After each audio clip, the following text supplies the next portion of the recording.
Hey everybody, this is Bob from Paw Productions. Today we're going to have a little video on bobs. Not just me or anybody else named Bob, but bobs as some bug out bags. Some people like to call their bob like a bailout bag, you know, some like the LEOs and stuff have for some weapon support and all the operators out there. But today we're going to talk about your basic bob or bug out bag.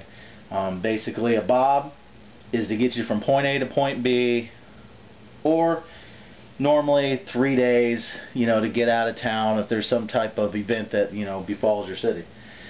But we're going to cover some basic packs. You can see I got a couple here in the background. I have a couple around me that we're going to go over and talk about the pros and cons of those. We're also going to talk about the 3 items that you have to have no matter what inside your bob. Okay, that's shelter, food, and water. Alright, you can't live without those 3. No matter how hard people try to argue it, you gotta have those 3, or else you ain't gonna make it. Unless, of course, it's just a, you know, power outage and you run to the Hotel 6 or the Holiday Inn and, you know, you can pull your iPod out and listen to it. But either way. So to start, got some basic packs here. This one right here, as some of you can already tell, this is a standard medium mouse pack. I'd like to apologize beforehand if I don't get really good shots. I'm trying to do this on, you know, by myself again. It's medium Alice. This one's about 3/4 loaded out. Paw and some others are getting together for a hike here in a few weeks, and it's pretty much good to go, except for some basic food items and my water bladder and stuff like that. But this is the Alice, built like a tank. And kind of like a mule, real stubborn. You can't break them. If you break one, you know they're pretty much retard proof. But they are kind of lacking in the comfort department. As you can tell, there's no adjustable frame. It's a basic aluminum framework. It's got some basic shoulder straps and a basic hip pad. Now, you can upgrade these. There's all kinds of mods on the web or from companies where you can upgrade to the shoulder straps. You can upgrade to hip belts. Even to some companies will actually upgrade the pack for you. But this is your basic medium mouse. It's roughly just under 3,000 cubic inches. For those just getting started with a bob and they don't have the money to go drop on some fancy tactical pack or, you know, a uber yuppie, you know, AT style frame pack or whatever you want to, civilian style pack, this is your best bet. You can pick them up anywhere from $5 to $15 on eBay all day long, right? Your surplus shops, they're not, you know, like I said, you get this pack I've had since I've been 16, you know, that's a long ways ago and it's still going strong and I still use it. So that's your medium mouse. Alright. Second style is your Tactical 3-day pack. This is one made by Blackhawk.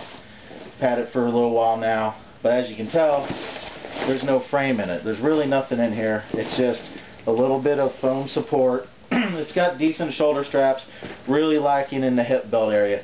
There's nothing here to support your load. That's the one thing about choosing a bob, is unless you're really skimping on your stuff and going really light, you need to have some type of support. There's going to be people that are going to say, oh, this does fine with me, blah, blah, blah, blah, blah. Go hike it, hump it, ruck it, whatever you want to call it, for an extended time, and then you'll see why these aren't all over the trails out there, because people that hike know how to walk, and if you're using a bob like these, you're going to be on your feet. If these were the bomb, everybody on the Pacific Trail and the AT would have them. That pack is just under 3,000 cubic inches, just like the Alice pack, except there's no frame to it.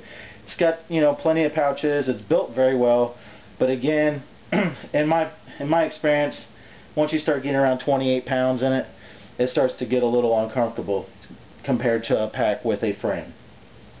Okay. Next we have, this is a Kelty. Now, it's a Trekker 3900. This is the woman's pack. It's also this, you know, same size as pretty much like their Scout version.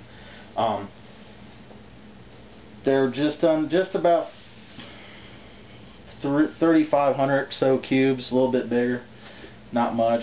Really good size pack for 3 days. I mean, for people that just want to have 3 days of good pack, this is probably about the size. Like I said, that 28 to 35 is really good for 3 days. People always say, I don't want to go with civilian packs, they're not built good, they're not as tough as military or tactical packs. Well, they hold up pretty good. As you can see, the colors on this, it's not exactly shoot me red or I can't hide here orange. It's pretty subdued. You know, they're relatively decent price. You can pick this up sometimes on sales from REI or Campmore for like 89 to 120 bucks. The good thing about this pack is it's an external frame pack. Just like the Alice, it's external frame. You can actually see the frame. The frame's adjustable. This will lift up. You can pretty much, with any type of frame like this, it doesn't matter what size the pack is, you can turn yourself into a human pack mule by the time you lash and strap and bind everything to it.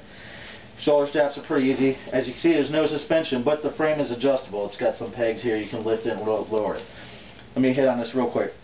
If you're going to get any type of pack that's not a frameless style 3-day pack or an Alice pack, any of the civilian packs or any of the high-end, we're talking high-end, good quality backpacks, even some of the tactical Molly style packs out there, the larger ones like, I hate to say it, Kafaru and Eagle and some of the other bigger name, well not really Eagle, but some of the bigger names like that, they're going to have adjustable suspensions. The reason why is the pack has to fit your torso. If you wear a size 10 shoe, you don't get size 7s and you don't get size 12s. Same thing goes with your pack. Get your torso size. There's plenty of information out there on the web. I think REI, I think there's even some videos on YouTube floating around on how to size your torso. Pick a pack that fits you, because if not, it's going to be too small and it's going to be uncomfortable. Alright. As you can see, there's places for you to lash, strap, and bash everything to. Those are 2 examples of externals. The Blackhawk, no frame. This here is another Kelty. I don't have it loaded right now because it's too big for right now in southern Idaho to really be using this pack. It's using my winter pack. It's a 4,500 cubic inch Tahoe. It's an internal frame pack. As you can see the difference, there's slimmer profile, and the suspension's real different. These suspensions are usually on aluminum stays, and they slide up and down. This one can actually be adjusted to your torso, this whole length of the pack here. The hip belt isn't removable, it's put in there. As you can see, the big difference in the hip belts. You know, compare this right here. See how thick that is? Same thing with the first Kelty to a 3-day pack. Now granted, some of the 3-day packs might actually have padding that goes all the way through, but it's nothing like a